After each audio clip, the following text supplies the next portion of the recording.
In the year 1545, the Kingdom of England held its breath. A great French armada, larger than any seen before, descended upon its shores, intent on invasion. Standing against this tide of steel and sail was the pride of King Henry VIII's navy, a warship that was a legend in its own time, the Mary Rose. She was more than a vessel. She was a floating fortress, a masterpiece of Tudor engineering, and a potent symbol of English might. For 34 years, she had served the crown, her cannons roaring in defiance of England's enemies, her sails carrying her to victory after victory. She was the king's favorite, a ship he had watched being built, a vessel that embodied his own ambition and power. On board, a world of its own existed. Nearly 500 souls, seasoned sailors, elite soldiers, and the finest longbowmen in the realm, prepared for battle. They were a cross-section of Tudor society, from the high-born knight Sir George Carew, who commanded her, to the humble ship's cook and the young cabin boys. Their lives were intertwined with the creaking timbers and taut rigging of the great ship. They knew her every groan, her every surge as she cut through the waves.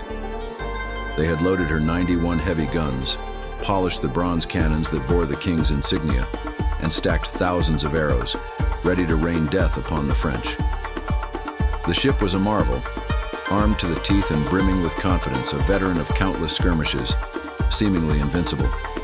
On the 19th of July, the moment of truth arrived. The French fleet was sighted in the Solent, the stretch of water between the Isle of Wight and the English mainland. From his vantage point at Southsea Castle, King Henry himself watched as his fleet sailed out to meet the challenge. The Mary Rose led the charge, her flag snapping in the summer breeze. The air grew thick with the acrid smell of gunpowder as the first salvos were fired. The sea erupted in plumes of white water where cannonballs struck, and the sky was scarred with smoke.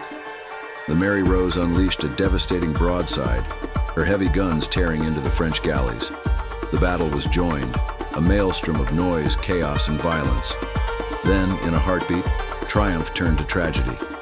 After firing her starboard guns, the Mary Rose began a sharp turn to bring her port cannons to bear. It was a standard maneuver, one she had performed 100 times before. But on this day, fate conspired against her. A sudden, rogue gust of wind caught her high sides and full sails, pushing her over. Critically, in the heat of the battle, her lower gun ports had been left open for faster reloading. Water, cold and dark, began to pour into the heart of the ship. The angle of the heel became irreversible. Panic erupted. The gentle list became a catastrophic roll. Men scrambled for purchase on the slick, tilting decks.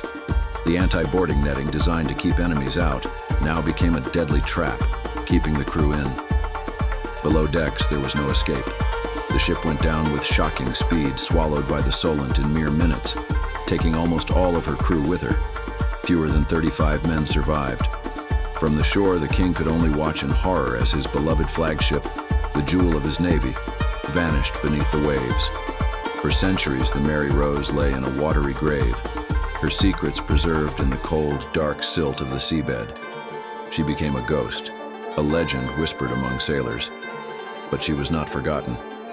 In 1971, her tomb was rediscovered, and one of the most ambitious maritime archaeology projects in history began. After years of painstaking work in 1982, the world watched, captivated as the skeletal hull of the Mary Rose was carefully raised from the depths. What emerged was not just a shipwreck, but a perfect time capsule of Tudor life.